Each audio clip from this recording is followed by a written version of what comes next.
that the way you may use a particular term in your research work may differ from how another person uses that term in their work?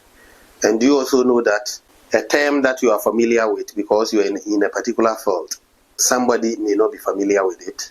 These are some of the reasons why you need to provide definitions of terms as part of your research proposal.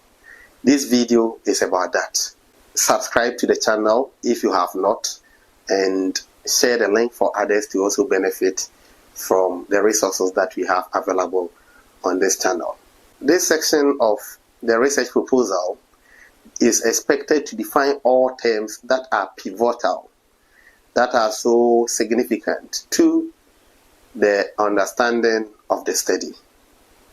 So there are certain terms, sometimes they come from the research topic. They are so central, they are so pivotal that without understanding them, one may not be able to understand the research. They may include uncommon technical terms, that is, terms with more than one meaning.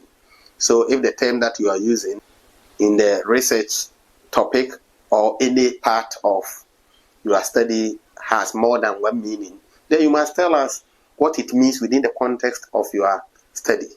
So technical terms that may have more than one meaning, important terms, terms that people need to understand before they will be able to understand the concept that you are trying to deal with.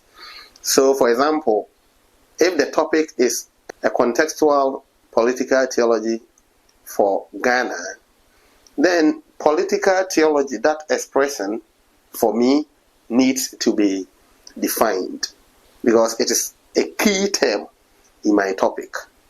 Along the line, as I do the research, there could be other terms that may come up.